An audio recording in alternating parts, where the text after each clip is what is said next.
Hello and नमस्ते, स्वागत छ हजुरहरूलाई नेपाल अनलाइन स्कुल च्यानलमा। आज हामी क्लास 12को चाहिँ अकाउन्ट्स पढ्न जाँदैछौँ है त, जसमा हामी च्याप्टर 17मा रहेका छौँ कस्ट रिकन्सिलेसन स्टेटमेन्ट। र आज चाहिँ हाम्रो यस च्याप्टरको चाहिँ पार्ट 6 रहेको छ है त।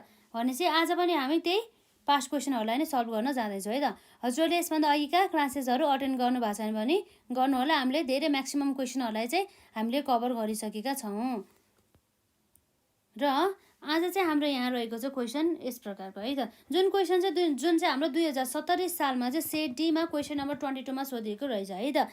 क्वेसन नम्बर 1 रहेको छ आजको लागि। र अब हामीले यहाँ सल्युसन गर्नुपर्ने हुन्छ है त। अब क्वेसन पढौँ। The net profit as per the financial account of the company is कति छ? 2,70,000। भनेपछि एउटा कम्पनीको नेट प्रफिट चाहिँ कति रहेछ भन्दा एज पर फाइनेन्सियल अकाउन्ट अनुसार चाहिँ 2,70,000 देखाउँदैछ है। र अब हामीहरू अरू के भने यसमा अन रिकन्सिलेसन अफ, यसरी हामीले रिकन्सिलेसन गर्ने बेलामा के देखेछ भन्दा on the reconciliation of the financial and the cost accounts following information were disclose. यो इन्फर्मेसनहरू चाहिँ हामीले पत्ता लगाएको रहेछौँ। भनेपछि नम्बर आइमा के रहेछ भन्दा डिप्रिसिएसन के भयो त भन्दा depreciation over charge in the cost account ₹13,000 है। Administrative expenses under recovered in the cost account is 15,000 र bank interest credited in the financial account ₹10,000 र payment of dividend shown in the financial account ₹25,000 भयो है। र हाम्रो रिक्वायरमा दिएको छ reconciliation statement of the financial account and the cost account भन्ने कुरा रहेको छ है त। अब हामी यहाँ सल्युसन गर्छौँ। हामीलाई यसमा के मागेको छ भन्दा रिकन्सिलेसन स्टेटमेन्ट।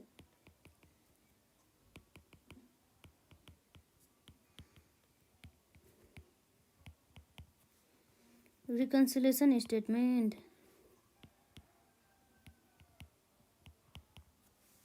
हाम्रो आउने भयो यसमा पार्टिकुलर, त्यसपछि हाम्रो आउँछ रुपिस र त्यसपछि हाम्रो आउँछ रुपिस है।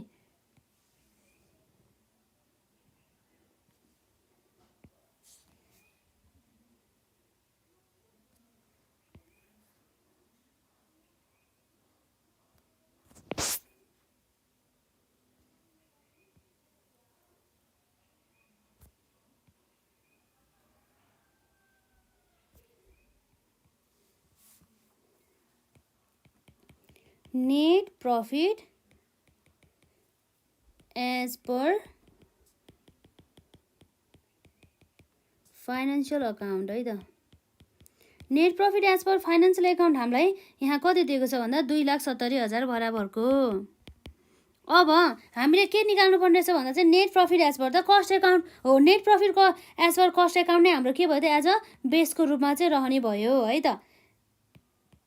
अब यसरी net profit as per financial अकाउन्टबाट चाहिँ हामीले के निकाल्नु पर्ने भयो त net profit as per cost account निकाल्नु पर्ने भएको कारणले गर्दा चाहिँ यो हाम्रो बेस के भयो त कस्ट एकाउन्ट। हाम्रो यहाँ बेस अब कस्ट एकाउन्ट हो भनेदेखि अब हाम्रो यो कस्ट एकाउन्टमा जे गरिरहेको छ हामीले त्यही गर्दै जानुपर्ने भयो है त। त्यो अनुसार चाहिँ हामीले एडजस्टमेन्ट गर्दै जानु पर्यो। अब हेरौँ हाम्रो के रहेछ भन्दा चाहिँ हाम्रो आइमा depreciation over charge in the cost account. कस्ट एकाउन्टमा चाहिँ डिप्रिसिएसन चाहिँ के रहेछ भन्दा ओभर चार्ज भएछ। कतिले भन्दा 13,000ले। अब ओभर चार्जिङ भनेको मतलब के हो त भन्दा खर्च चाहिँ धेरै बुक गरेछ केमा भन्दा कस्ट एकाउन्टमा। कस्ट एकाउन्टमा यसरी खर्च धेरै मात्रामा बुक हुँदाखेरि अब हामीले के गर्नुपर्ने भयो त भन्दा हामीले फाइनेन्सियल एकाउन्टमा पनि कस्ट एकाउन्टमा जस्तै गरेर अलिक धेरै नै यो 15,000 13,000ले नै हामीले 13,000 नै एज अ खर्च भनेर बुक गर्नु पर्यो हो। यसरी कस्ट एकाउन्टमा बुक गरेको भएको कारणले गर्दाखेरि यहाँ पनि अब एडजस्टमेन्टमा पनि के गर्नु पर्यो यसलाई बुक गर्नु पर्यो 13,000लाई। अब यसरी यो 13,000 त डिप्रिसिएसन भने चाहिँ खर्च हो। भने चाहिँ खर्च हाम्रो के हुन्छ त लेस गर्नुपर्ने हुन्छ। बुक गर्ने भनेपछि रिभर्स गर्ने भयो भने चाहिँ ठ्याक्कै अपोजिट गर्नुपर्ने थियो। अब यसलाई लेसै गर्नुपर्ने हुन्छ एज अ खर्च भनेर मान्यौँ नि त। डिप्रिसिएसन के छ हाम्रो यसमा depreciation over charge in cost account भन्ने कुरा रहेको छ है त। हाम्रो 13,000 बराबरको अमाउन्टले। र यसपछि अर्को के छ हाम्रो double Aima administrative expenses under recovered in the cost account. कस्ट एकाउन्टमा चाहिँ जुन हाम्रो एडमिनिस्ट्रेटिभ एक्सपेन्सेस चाहिँ कमले चाहिँ रेकर्डेड भएछ। यसको अर्थ के हो भन्दा चाहिँ अब कस्ट एकाउन्ट अनुसार हामीले गर्नुपर्ने हो भने चाहिँ कस्ट एकाउन्टमा हाम्रो 15,000ले कमले चढाएको छ भनेदेखि अब हाम्रो फाइनेन्सियल एकाउन्टले त पक्कै पनि 15,000ले बढीले चढायो हो नि त। उसले बढी चढाइसकेपछि अब हामीले कस्ट एकाउन्टमा चढाएको छैन भनेदेखि अब हामीले त्यो यो एमाउन्टलाई पनि हामीले फाइनेन्सियल एकाउन्टमा पनि चार्ज गर्नु भएन नि त। हो पहिला अलरेडी यसले 15,000 भनेर एक्सपेन्सेस भनेर लेस गरिसकेको छ, त्यही भएर हामीले यसलाई रिभर्स गर्नको लागि यसलाई हामीले के गर्छौँ त, यो 15,000लाई चाहिँ हामीले एड गर्छौँ। के भनेर भन्दा administrative expenses under recovered in the cost account भनेर गर्छौँ है त। Administrative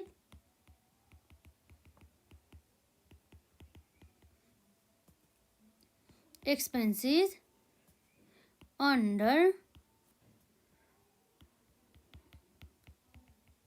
recovered in the cost account भन्ने कुरा भयो है त। यसमा कति बराबरको छ हाम्रो, यसमा 15,000 बराबरको। र यसपछि के छ हाम्रो ट्रिपल आईमा bank interest credited in the financial account है। क्रेडिटेड भनेपछि इन्कम रहेछ है त। भनेपछि हाम्रो बैंक इन्ट्रेस्ट चाहिँ एज अ इन्कम भइसकेपछि फाइनेन्सियल एकाउन्टमा चाहिँ 10,000 बराबरले चाहिँ इन्कम भनेर रेकर्ड गर्यो, तर कस्ट एकाउन्टमा रेकर्ड गरेन। अब कस्ट एकाउन्टमा रेकर्ड गरेको छैन भनेदेखि अब हामीले पनि यसमा रेकर्ड गर्नु भएन। अब यसरी हामीले यो रेकर्ड नगर्ने भने चाहिँ अब हामीले यसलाई इन्कम भनेर देखाउनु भएन, तर यो फाइनेन्सियल अकाउन्टमा त अलरेडी इन्कम भनेर देखाइसक्यो नि त, त्यही भएर यसलाई हामीले रिभर्स गरिदिनु पर्यो। अलरेडी देखाइसकेको भएको कारणले गर्दा पहिला यसले एड गरेको थियो, त्यही भएर अब हामीले रिभर्स गर्दा के गर्नुपर्ने भयो भन्दा लेस गर्नुपर्ने भयो है त। Bank interest credited in financial account भन्ने कुरा भयो है त। 10,000ले अब हाम्रो आइमा रहेको छ payment of the dividend shown in the financial account है त। डिभिडेन्ड चाहिँ अब payment of the dividend shown in the financial account, जुन फाइनेन्सियल एकाउन्टमा चाहिँ डिभिडेन्ड चाहिँ कति पेड गरेको छ अरे भन्दा 25,000 भने चाहिँ यो फाइनेन्सियल एकाउन्टमा त यसले खर्च भनेर बुक गर्यो, तर कस्ट एकाउन्टमा त यसले खर्च भनेर बुक गरेको छैन भन्ने कुरा आउँछ। अब कस्ट एकाउन्टमा बुक गरेको छैन भनेदेखि अब हामीले यसमा पनि बुक गर्नु भएन यो खर्चलाई। भनेपछि अब यसमा फाइनेन्सियल एकाउन्टमा चाहिँ यसले एज अ खर्च भनेर पहिला घटाइसकेको छ, र अब यसलाई रिभर्स गर्नको लागि अब हामी के गर्छौँ त, एड गर्छौँ। के हुने भयो त यसमा हाम्रो पेमेन्ट अफ डिभिडेन्ड है त। यसमा 25,000 बराबरको यसरी चाहिँ आउने भयो है त। हामी लगभग सकिहाल्यो। यसमा 15,000 प्लस 25,000 गर्दा हाम्रो कति आउनु भयो त, 40,000 भने चाहिँ हाम्रो टोटल कति आउने भयो त यसमा भन्दा 2,70,000 प्लस हाम्रो 2,40,000 भन्दा पनि 2,70,000 प्लस 40,000 एड गर्दा हाम्रो कति आउनु भयो त, 3,70,000। र अब हाम्रो लेसमा अब के आउनु भयो हेरौँ है त। यसमा 13,000 प्लस 10,000 गर्दा हाम्रो 23,000 बराबरको एमाउन्ट चाहिँ हामीले के गर्नुभयो त, लेस गर्नुपर्ने भयो। अब यसबाट हाम्रो के आउँछ, नेट प्रफिट एज पर के अनुसार, कस्ट एकाउन्ट अनुसार। Net profit as per cost account कति आउँछ त, अब हेरौँ है त हाम्रो यसमा कति आउँछ भनेर। 3,10,000 माइनस 23,000 गर्दा 2,87,000 बराबरको चाहिँ हाम्रो के आउने भयो भन्दा net profit as per the cost account. यसरी चाहिँ हामीले एउटा बैंक रिकन्सिलिएसन स्टेटमेन्ट चाहिँ बनाउन सक्छौँ, जुन चाहिँ यसो गरेपछि हाम्रो यो 5 मार्क्स पनि आयो है त। लगभग हामीलाई यसरी 3-4वटा 4-5वटा एडजस्टमेन्टहरू त सोध्ने रहेछ नि त है एक्जाममा। यति गरेपछि अब हाम्रो 5 मार्क्स आउँछ। यसलाई एकदमै सजिलो पनि छ है जाने भनेदेखि। अब राम्रोसँग अब जानिएन भनेदेखि अब गाह्रो पनि लाग्छ है, तर एकदमै सजिलो क्वेसन हो कि यो चाहिँ। र अब एउटा हाम्रो क्वेसन नम्बर 1 त सक्यो, र आजको लागि हाम्रो नेक्स्ट क्वेसन रहेको छ क्वेसन नम्बर 2। क्वेसन नम्बर 2मा अब हामी यहाँ सल्युसन गर्न जान्छौँ। यो भने हाम्रो के हो भन्दा बैंक रिकन्सिलिएसन त होइन, यो हाम्रो रिकन्सिलिएसन स्टेटमेन्ट है त। हामीले बैंक रिकन्सिलिएसन त पहिला 11मा पढ्यो होला नि है। रिकन्सिलिएसन स्टेटमेन्टमा अब हाम्रो के आउँछ, एउटा पार्टिकुलर्स, त्यसपछि हाम्रो के आउँछ, एउटा रुपिज, अर्को पनि रुपिज है।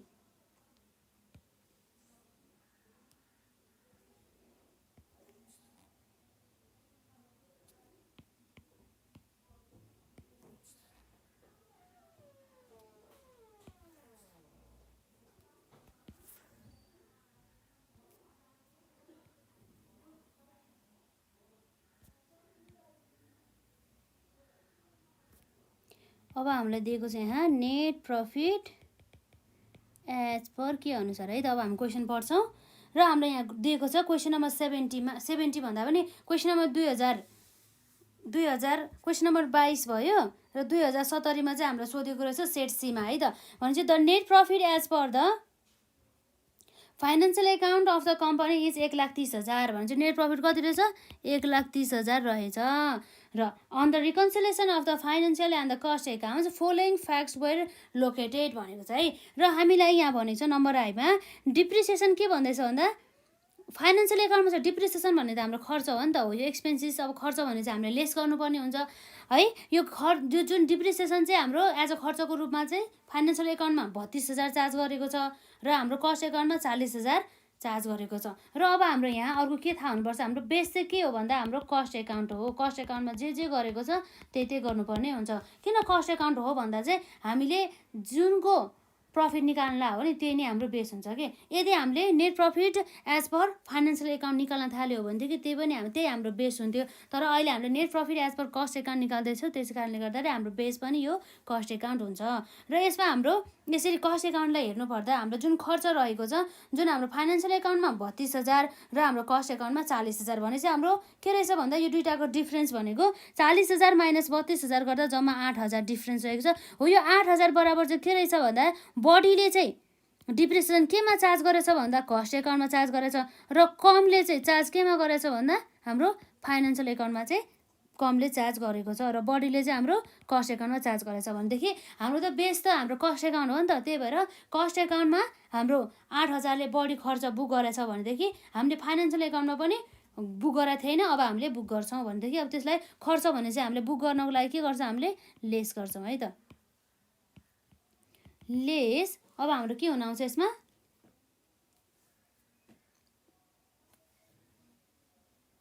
कति छ यसको एमाउन्ट 8,000 बराबरको डिप्रिसिएसन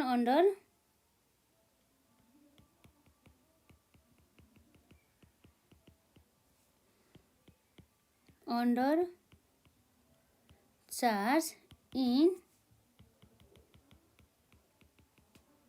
फाइनेन्सियल अकाउन्ट भन्ने कुरा आयो है त। हाम्रो त्यो कसरी आयो भन्दा 40,000 माइनस 32,000 गरेर आएको है त 8,000 बराबरको amount.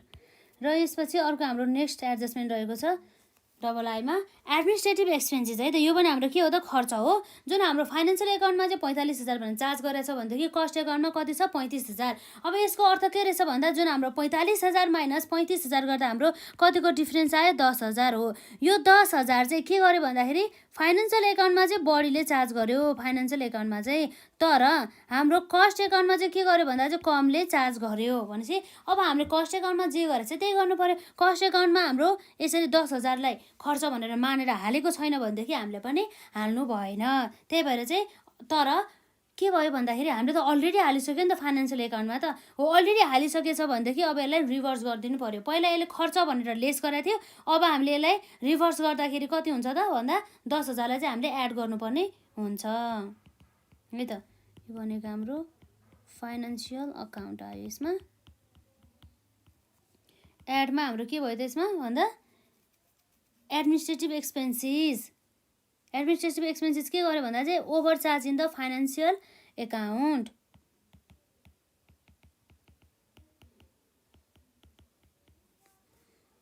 Expenses over charge in financial account कति छ हाम्रो यसमा 45,000 माइनस कति हुनु भयो हाम्रो 10,000 बराबरको नै आउने भयो है त। यसपछि अर्को हाम्रो एडजस्टमेन्ट रहेको छ income tax paid shown in the financial account भने चाहिँ जुन चाहिँ हाम्रो इन्कम ट्याक्स भने त हाम्रो खर्च हो। पेड भन्ने बित्तिकै हाम्रो खर्च हो कि खर्च भएको भएर त तिरेको हो नि त। यदि खर्चै नभएको हो भनेदेखि हामीलाई रिसिभ हुन्थ्यो नि त आउँथ्यो नि त। त्यही भएर हाम्रो इन्कम ट्याक्स भनेको के रहेछ भन्दा चाहिँ यो भनेको हाम्रो खर्च रहेछ, जुन चाहिँ हाम्रो फाइनेन्सियल एकाउन्टमा चाहिँ खर्च भनेर 7,000 भनेर बुक गर्यो, तर कस्ट एकाउन्टमा चाहिँ 7,000 भनेर यसलाई बुक गरेन। भनेपछि हाम्रो कस्ट एकाउन्टमा जे गर्यो त्यही गर्नु पऱ्यो। भने चाहिँ कस्ट एकाउन्टमा यसले खर्च भनेर बुक गरेको छैन भनेदेखि हामीले पनि यसलाई खर्च भनेर लेस गर्नु भएन।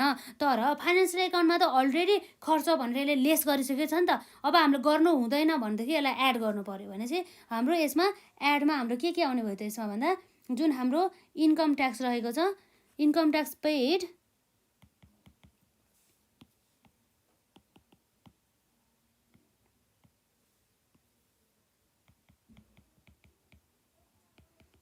income tax paid shown only in केमा भन्दा only in financial account कति छ भन्दा यसमा हाम्रो 7,000 बराबरको। र यसपछि अर्को हाम्रो रहेको छ आइभीमा interest on the investment credited in the financial account है। हाम्रो चाहिँ यो इन्भेस्टमेन्टमा जुन हामीले लगानी गरेको थियो त्यो लगानी गरेको बापत चाहिँ हामीलाई ब्याज चाहिँ के भएछ, आम्दानी भएछ। क्रेडिटेड भन्ने बित्तिकै हामीले जहिले पनि के मान्नुपर्छ भन्दाखेरि यो चाहिँ इन्कम हो नि त, इन्कम भएको भएर त हाम्रो अब क्रेडिटेड भयो। यदि एक्सपेन्सेस भएको भए हाम्रो के हुन्थ्यो भन्दा डेबिटेड हुन्थ्यो। डेबिटेड भन्यो भने हामीले एक्सपेन्सेस मान्ने र क्रेडिटेड भन्यो भने हाम्रो इन्कम भयो है त। यसरी हाम्रो फाइनेन्सियल एकाउन्टमा चाहिँ 5,000 भनेर यसरी इन्कम यसले के गरेछ, बुक गरेर एड गरेछ। तर यो कस्ट एकाउन्टमा त यसले हाले छैन। भनेपछि कस्ट एकाउन्टमा यसले इन्कम भनेर यसले एड गरेको छैन भनेदेखि अब हाम्रो फाइनेन्सियल एकाउन्टमा पनि यसले एड गर्नु भएन।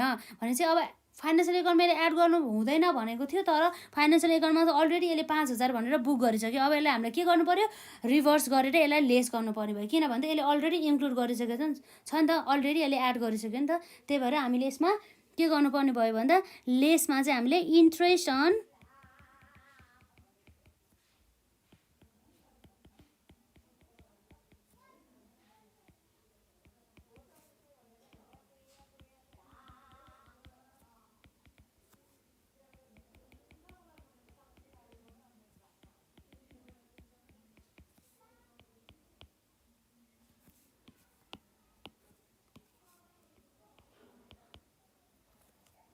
आठ हजार भनेपछि अब 8,000 प्लस 5,000 है, लगभग हाम्रो यति नै हो है। यसमा अब हाम्रो के आउने भयो त भन्दा 10,000 प्लस 7,000 गर्दा हाम्रो कति आउने भयो त 17,000। अब हामीले यसरी टोटल एड गर्दा कति हुने भयो त 1,30,000 प्लस 17,000 गर्दा हाम्रो 1,47,000 1,47,000 है। र अब हाम्रो यहाँ रहेको छ 8,000 प्लस हाम्रो के आउँछ 5,000 गर्दाखेरि हाम्रो यहाँ जम्मा आउने भयो 13,000। यो हाम्रो लेस हुन्छ। र यसरी हाम्रो नेटमा के आउने भयो त भन्दा हेर्दाखेरि हाम्रो 1,47,000 माइनस 13,000 गर्दा हाम्रो जम्मा 1,34,000 1,34,000 आउने भयो। यो भनेको के भयो त हाम्रो भन्दा net profit as per cost account. यसरी चाहिँ हामीले हेर्न सक्छौँ है त। यसरी 1,34,000 चाहिँ आयो। यति नै हो एन्सर। यति गरेपछि अब हाम्रो 5 मार्क्स त आइहाल्यो नि है। र आजलाई चाहिँ यति नै गरौँ र नेक्स्ट पार्टमा चाहिँ हामी अरू क्वेसनहरूलाई सल्भ गर्छौँ। र हजुरहरूले यसभन्दा अघिका पार्टहरूलाई अटेन्ड गर्नुभएको छैन भने गर्नु होला, एकदम कन्सेप्चुअल रहेको छ, प्र्याक्टिस गर्नु होला है त। म्याक्सिमम् क्वेसन प्र्याक्टिस जति गर्यो त्यति नै हामीले कन्सेप्ट बुझ्दै जान्छ है त। र आजलाई यति नै गरौँ न त ल।